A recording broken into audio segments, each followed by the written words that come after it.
Magandang araw po sa inyo lahat mga friend. Nandito na lang po ang inyong lingkod, si Kuya Jim Vlog, at maraming salamat po sa mga bago natin subscriber at sa mga bago magsusubscribe.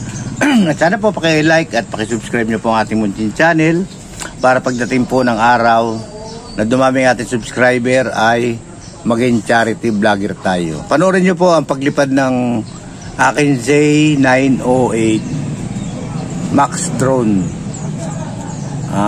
Tingnan nyo po kung ano. Pero mura lang po kasi ito eh. Kaya wala po siyang auto return. Dapat huwag nyo siyang patataasin na mataas. At pag nyo pababaya makalayo na hindi naabot siya ng remote control.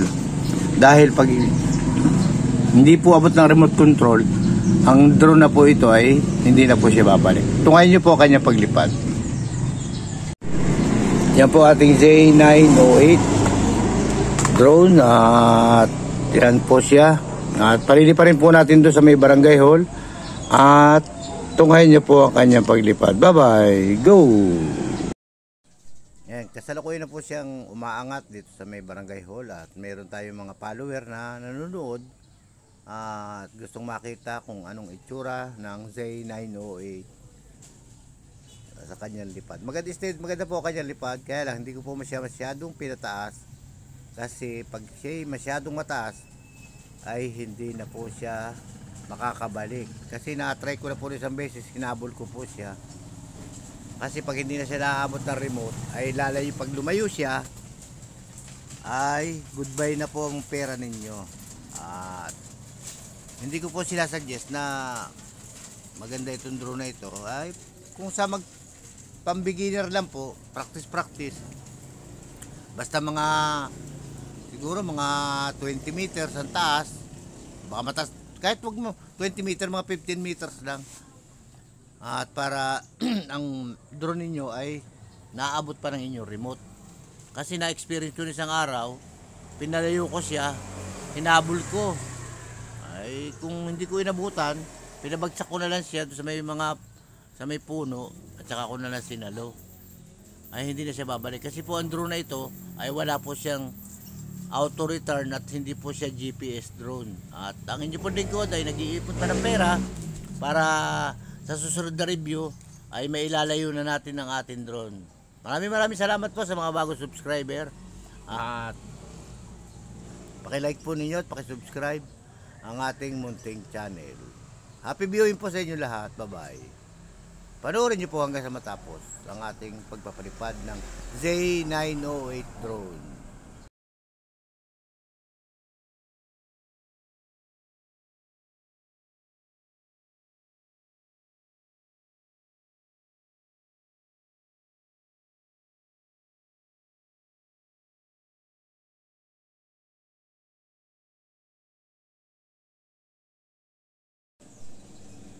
Ay, hindi ko siya masyado ilalayo, at tama na po yung ganyan kataas, kasi baka hindi po siya bumalik. Medyo ang camera niya hindi naman kalinawan, kasi mumurahin drone lang po ito. At kung sa mga beginner ay pwede na po ito pagtiyagaan, at kaya naman po ninyo ng inyong bulsa ang presyo po nito. At ito po ay pwede lang pagtiyagaan sa mga nag-aaral magpalipad ng drone na katulad ko.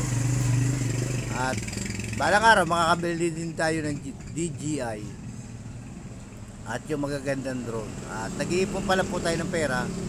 At yan, katabi ko po yung nag-aayos dyan ng CCTV, at may drone daw yung kanya pamangkin, at nakikipagkwentuhan sa akin habang ko nagpapalipad.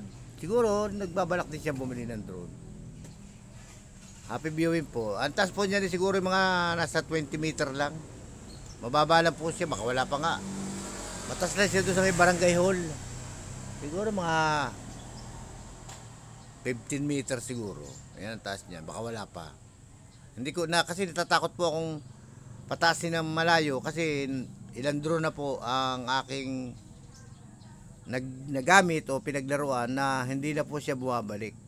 At meron pa nga akong drone na kabibili lang, yung J18 ay pagpalipad ko lumayo, wala siyang auto return, dire-diretso ng dagat, naglangoy.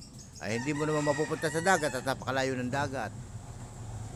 Ay dire-diretso. Meron pa ako isang drone na dumating, Xerox copy ng DJI, nang pinindot ko ng paabante, ala, dire-diretso ng lumayo. Hindi ko na naabot.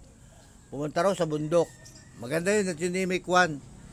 May screen, nakikita, kahit wala ka ng cellphone, meron siyang screen, remote control. Kaya lang, ang pangit lang, wala siyang auto return, tapos hindi siya GPS. Kaya siguro itong ginagamit kong drone na ito ay pang-anim ko ng drone. At habang bili ako ng drone, ay natututo ako kung paano magpalipad at paano gumamit ng drone at kung paano wag palayuin, kung alin ang dapat hindi palayuin, at kung alin yung mga malalayo abot. Katulad itong ginagamit ko, hindi ito pwedeng palayuin kasi pag lumayo ito, ay goodbye na po ang inyong pera. Maraming salamat po sa inyong panonood. At tunghayin nyo pa po ang pagpapalipad natin ng drone. Kahit medyo may kalabuhan na camera, ipagtyagaan nyo na lang po.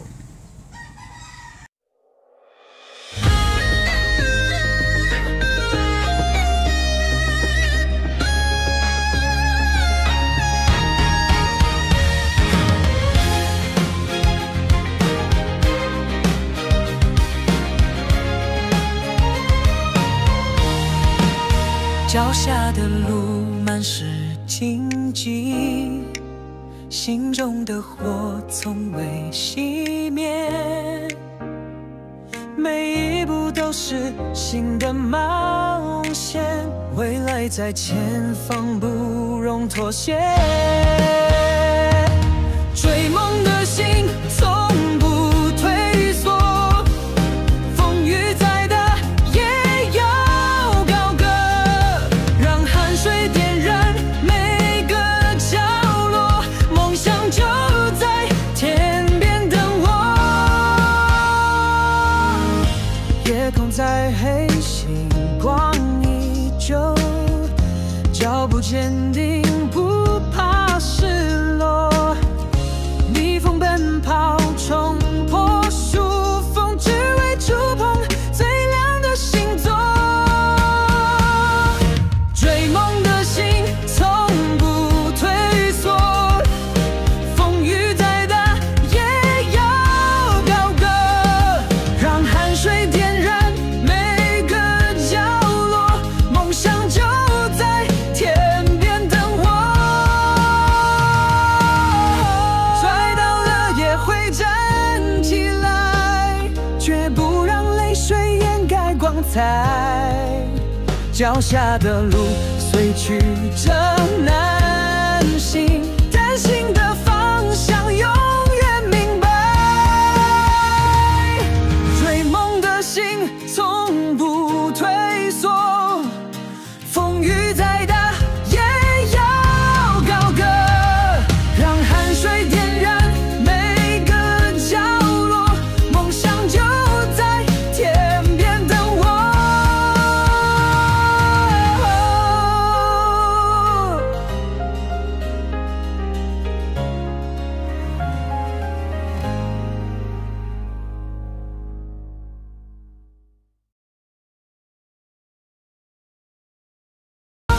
追梦的心从不退缩，风雨再大也要高歌，让汗水点燃每个角落，梦想就在天边等我。摔倒了也会站起来，绝不让泪水掩盖光彩。脚下的路虽曲折难行，但心的方向永远明白。追梦的心从不退缩，风雨再大也要高歌，让汗水点燃每个角落，梦想就在天边等我。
Salamat po sa inyong mga panonood at maraming salamat po sa mga bagong subscriber at sa mga bago magsusubscribe po. Bye bye po, ingat. God bless po sa atin lahat at maraming salamat po.